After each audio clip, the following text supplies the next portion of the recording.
Antes que te formase en el vientre te conocí, y antes que nacieses te santifiqué, te di por profeta a las naciones. No temas delante de ellos, porque contigo estoy para librarte, dice el Señor.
Y ahora necesitamos saber con quién vamos a hablar en el día de hoy. José Francisco Alba, graduado en el Instituto Bíblico de Fe, ha trabajado en campañas evangelísticas en distintos lugares de España y pastoreado diferentes iglesias en Madrid. Ahora sí, podemos comenzar. Héroes de la Fe. Un programa a la altura de la fe.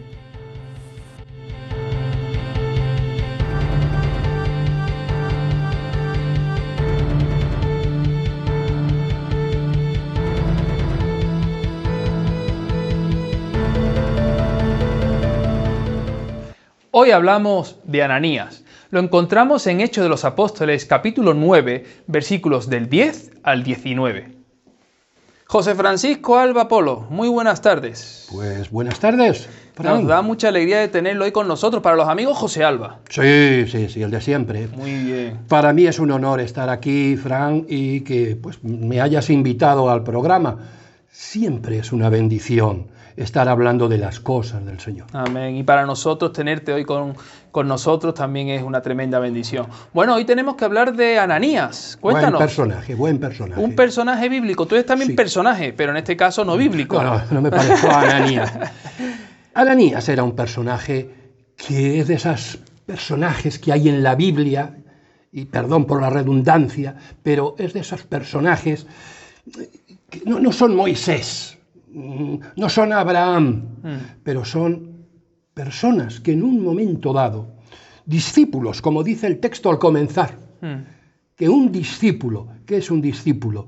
Un discípulo es el que aprende, el que escucha, el que obedece, el aprendiz. Sí. Discípulo. No vamos a llegar, querido Fran, nunca vamos a llegar más lejos. Más lejos. Nunca. Ni tampoco lo buscamos, ¿verdad? Claro. Podemos ser pastores o evangelistas, maestros, donde el Señor nos ponga, en qué ministerio, en qué área sirvamos. Hemos visto a los hermanitos limpiando y fregando la iglesia. Eso ¡Qué es. bendición! Discípulos, siervos, aprendices, todos del Maestro. Bueno, el significado de Ananías sabemos que es misericordioso, perdonador. Incluso hay una derivación del nombre que es también Dios se ha manifestado. Y yo creo que todo esto resume muy bien la vida de Ananías. ¿Tú qué crees? Pues a mí me parece que sí. Ananías fue un hombre misericordioso porque la situación que el Señor le puso delante era de esas situaciones de la vida que a uno le preocupan. Si vamos entrando en tema, claro, querido Fran, Ananías era un discípulo. Algunos escritos dicen que era un líder de la iglesia, y es probable que lo fuese. Pero la cosa es que el Señor le dice que tiene que ir a cierto sitio, allá en Damasco, en la calle recta, a casa de un tal Simón, a donde está Saulo. Cuidado. Saulo. Saulo, de Tarso. Claro, escuchar Saulo, en fin, si hubiese dicho, ve a la calle recta que está el apóstol Pedro orando, no hay problema. Claro. Mira, ahí está un discípulo que ha venido de tal sitio, ve a saludarle, no hay problema. Claro.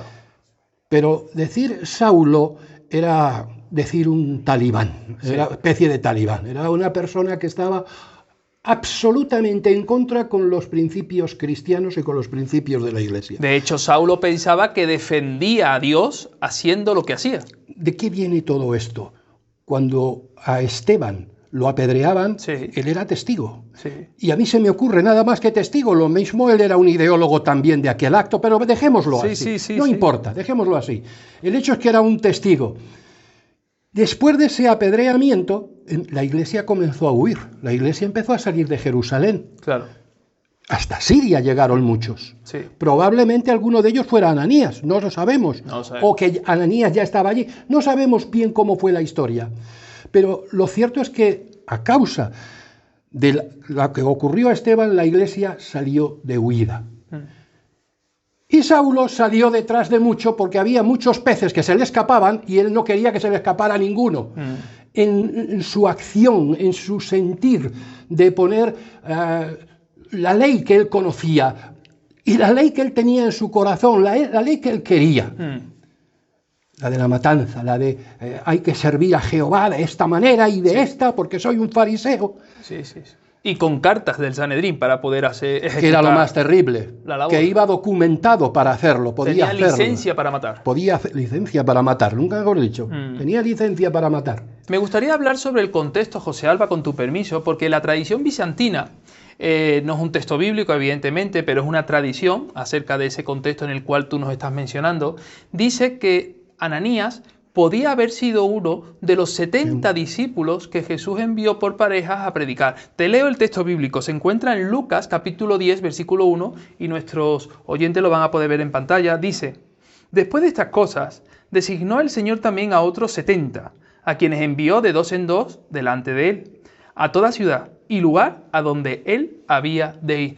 Y esa tradición dice que de esos 70, uno podía haber ser sido él. Ananías. No lo sabemos, pero bueno, es simplemente un detalle curioso que tradición lo podemos dice. tener. Además, dice también esta tradición algo que tú has mencionado acerca del apedreamiento de Esteban. Cuando Ananías está orando y le dice al Señor, Señor, ¿cómo voy yo a ver a Saulo, siendo Saulo un asesino, una persona que golpea, que maltrata a tu pueblo, a los redimidos por la sangre de Jesús, ¿verdad?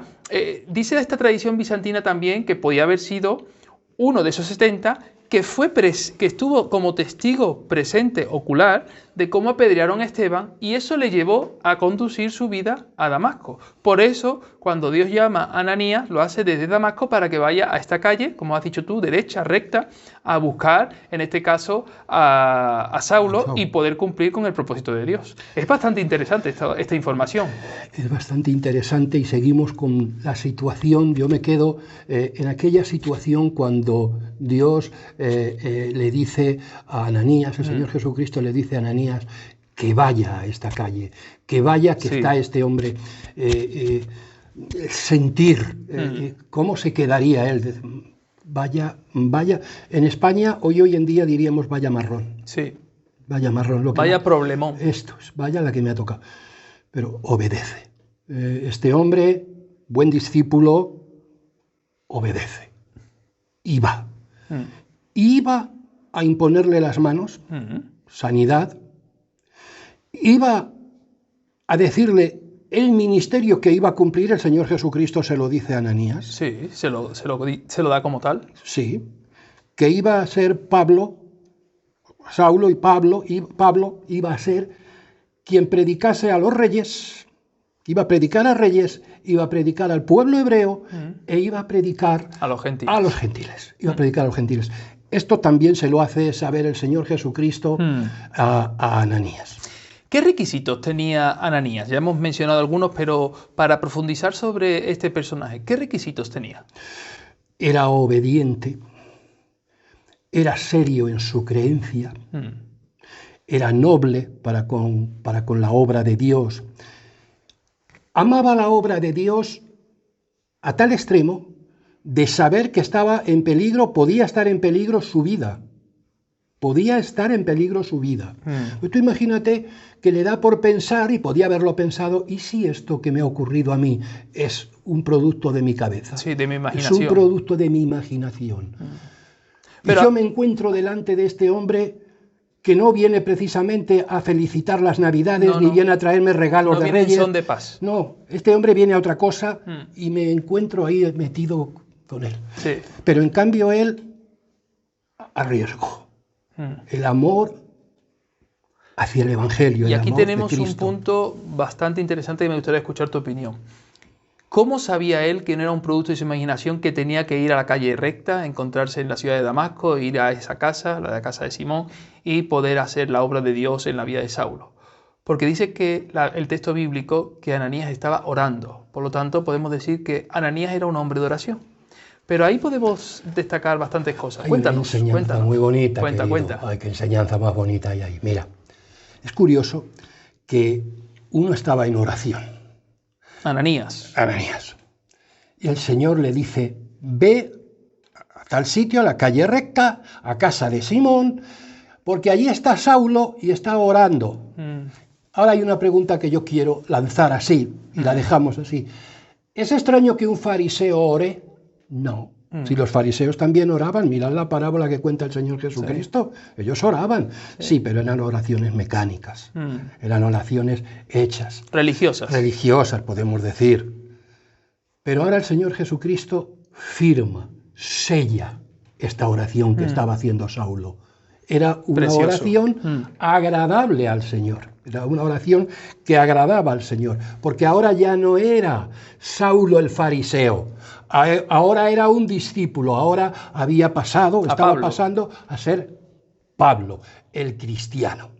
Y hay otra enseñanza que vamos a sacar, si me permites, Frank. Por supuesto. ¿Te das cuenta que mientras uno oraba, el otro oraba? Y cuando el uno oraba y el otro oraba, Dios opera, Dios obra, Dios obra milagros. Sí. Claro que sí.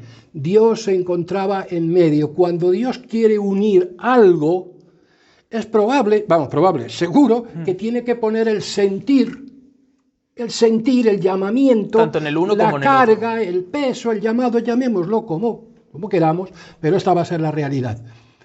Cuando Dios quiere a alguien en un sitio o junto a alguien, Él se va a apañar porque tiene fórmulas, Dios tiene herramientas para hacerlo.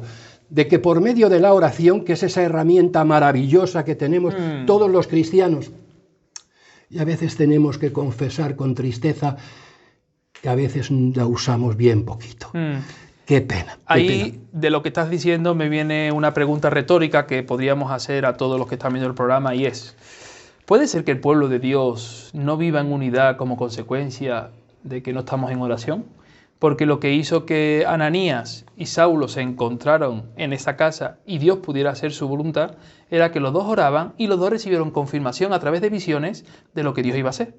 Sin embargo, muchas veces las disputas, los desencuentros, los miedos que pueda haber entre el pueblo de Dios es como consecuencia de que no tenemos todo el tiempo de oración que deberíamos de tener.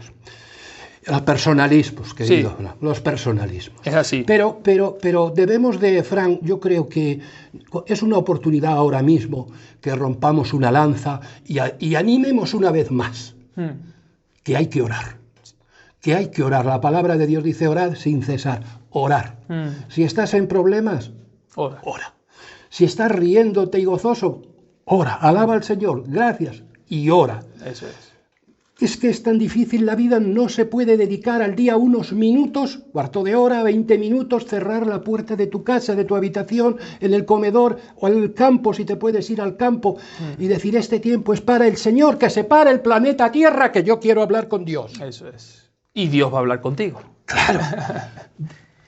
Cojamos la oración, cojamos a Dios de la mano por medio de la oración. Amén. La oración eficaz del justo, decía Santiago. Puede mucho. ¿Verdad? Puede mucho, ¿verdad, Amén. Querido? Amén.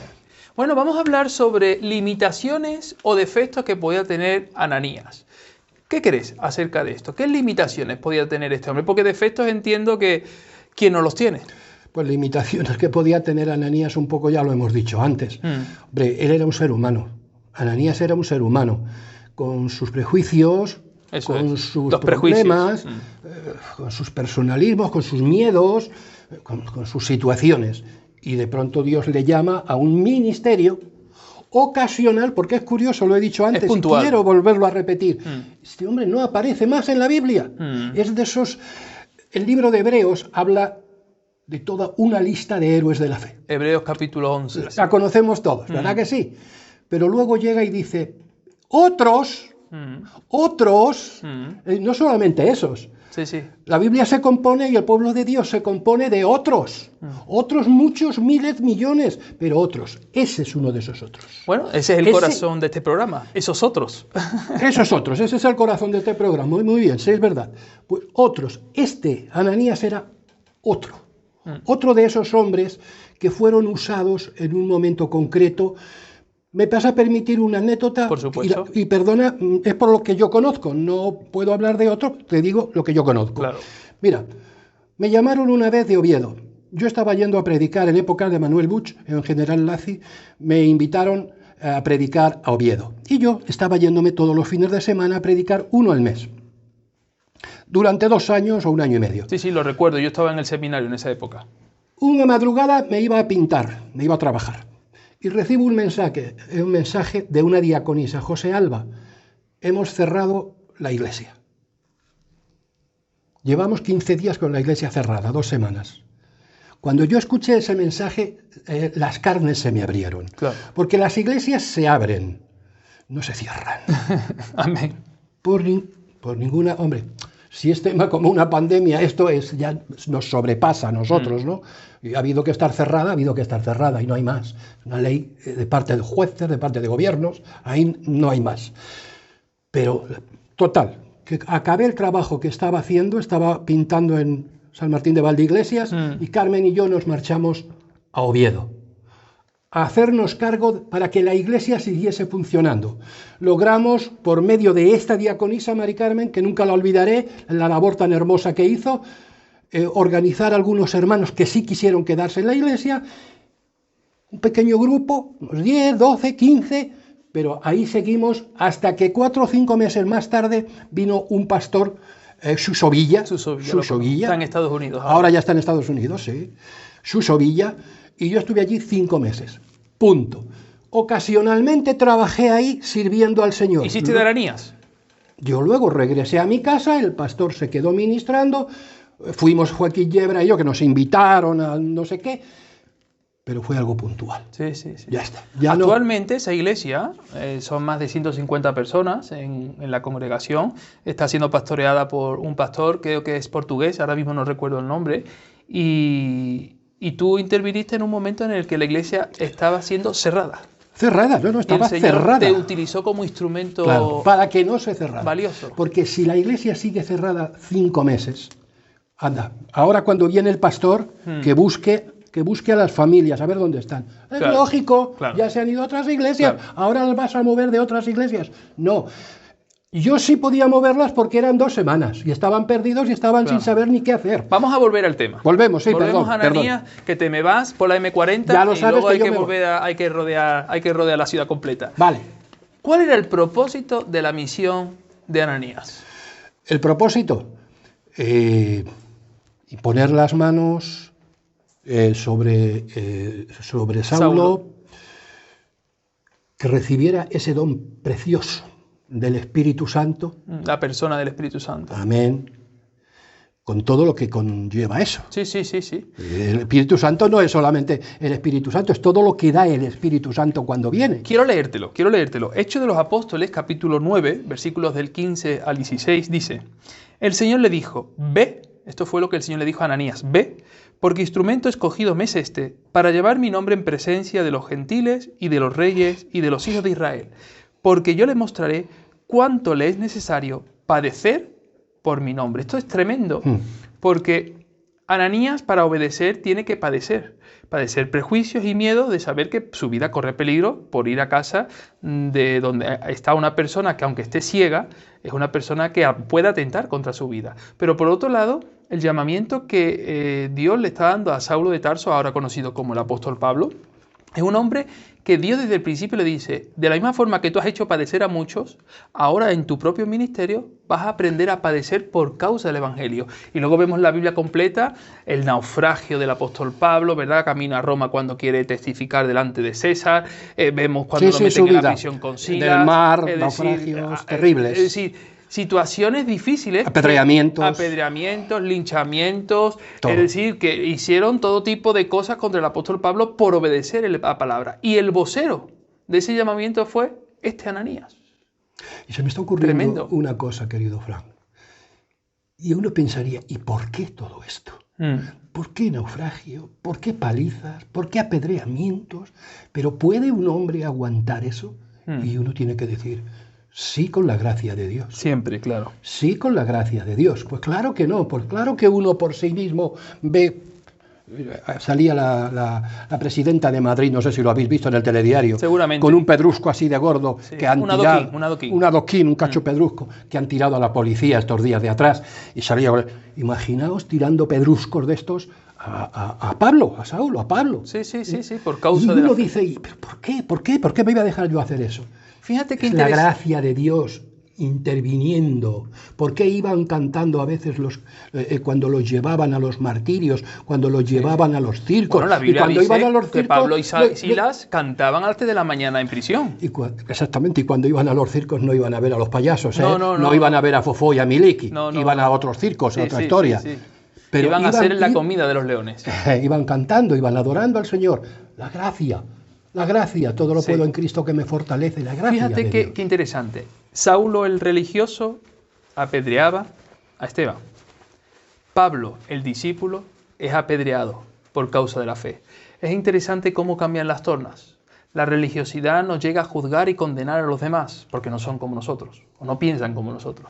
Sin embargo, la fe en Jesús nos hace experimentar quebranto, dolor, sufrimiento, persecución por causa de la fe. Y en medio de estas circunstancias el Señor se glorifica. Bueno, vamos a hacer un resumen porque la entrevista ha sido bastante interesante, pero vamos a traer al planeta Tierra todo lo que hemos hablado. ¿Qué enseñanzas prácticas podemos sacar nosotros de la vida de Ananías? Pues mira, te voy a decir alguna cosa, querido amigo y hermano Frank. Cristo sabía, te lo voy a leer y luego hacemos la enseñanza, ¿parece bien? Cristo sabía, el Señor Jesucristo, cuando mandó a Ananías a casa de Saulo, sabía. Dios siempre sabe. Y es aquí donde quiero enfatizar. Cristo sabe. Sabe la situación en la que está pasando tu corazón. Yo no lo sé. Tú me estás haciendo esta entrevista como hermanos de hace muchos años y captaipas. Pero lo que hay en tu corazón, el que lo sabes Dios. Amén. Tus lágrimas en la soledad del pastor. Eso la conoce Dios y tú, y nadie más. El Cristo resucitado sabía la calle a donde estaba Saulo. Sabía el nombre del dueño de la casa. Y sabía la casa. Dios sabía, Cristo sabía, y Cristo sabe dónde te encuentras tú. Cristo sabe dónde se encuentra esta hermana. Este hermano que se ha quedado sin trabajo, esta hermana que está siendo tratada porque a lo peor o este hermano le ha pillado el coronavirus Dios sabe tu economía, Dios sabe dónde vives, Dios sabe tu calle, Dios sabe tu pueblo, tu ciudad, la plaza. Dios sabe de ti, sabe todo de ti, de tu intimidad. Lo que no sabe tu pastor quizá, o tu hermano, o tu hermana que vive contigo, Dios sí lo sabe. Dios lo sabe. Dios sabía lo que estaba, quién era Ananías. Y Dios sabía quién era Saulo y lo que quería, como tú nos has contado y has leído, lo que quería para Saulo. El Señor sabía, el Cristo resucitado sabía que la calle era la calle derecha, por cierto que todavía existe hoy en día. Existe. En Damasco. En Damasco, en Siria, es la segunda ciudad más grande después de Alepo. Pero todavía existe esta calle. Sabía que era la casa de Simón, el Cristo resucitado sabía lo que estaban haciendo, que estaban orando. Qué bueno que Cristo sepa que estás orando. Y escuche tu oración. Qué bueno, ¿eh? Y qué malo cuando el Cristo sabe que no estamos orando. No, tenemos que trabajar, hay que hacer otras cosas, esto también, dicho de paso. pero a veces no se dedica. Y no te digo nada cuando la Biblia crea una capa de polvo así, ya el tema es muy serio, ¿no? Leamos y oremos, hermanos. Sabía que estaba viendo una visión y que en la visión estaba un tal Ananías, que fue la respuesta a esa oración. Ananías, que vino para imponer las manos, recibir el Espíritu Santo, que hablábamos hace unos minutos, con sus dones, con sus carismas, sus capacidades, sanando, operaciones, bendiciendo, dando, para bautizarle y para ser una nueva criatura y ser un discípulo, como fue el apóstol. Ahora sí, ahora ya ha nacido de nuevo.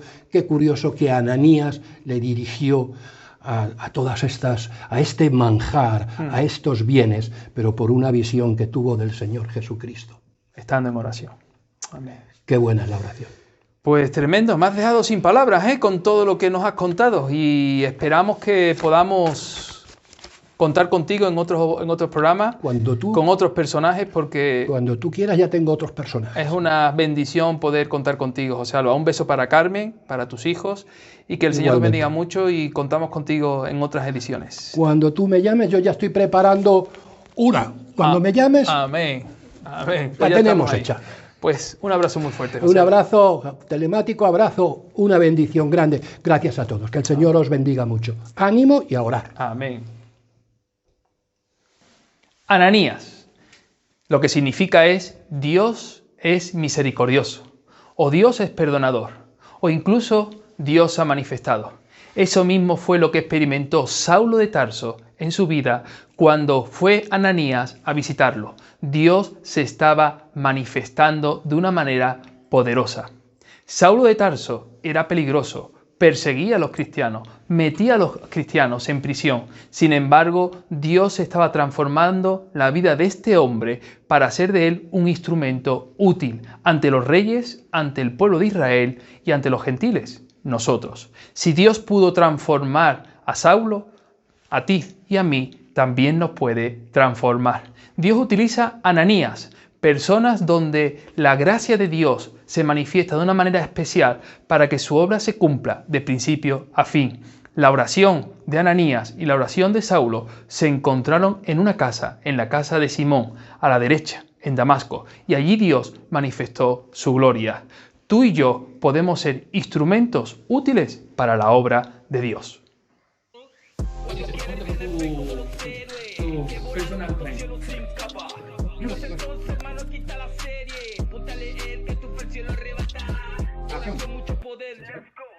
Un corazón dispuesto a quien adiós.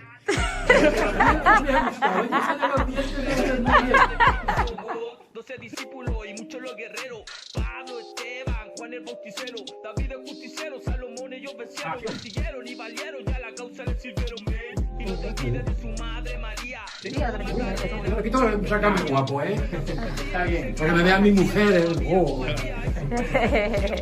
que se va. Vale. 1. Grabamos. Hoy vamos a hablar de Ananías. Lo encontramos en Hechos de los Apóstoles, capítulo 10, versículos... No, era capítulo 9. No. Grabamos. Hoy hablamos de Ananías. Lo encontramos en Hechos de los Apóstoles, capítulo 1. Grabamos. Eso mismo fue lo que experimentó el apóstol Pablo. Dios estaba... No era Pablo. Vamos, conclusión del tema 2. En 3, 2, 1. Grabamos. Ananías, lo que significa es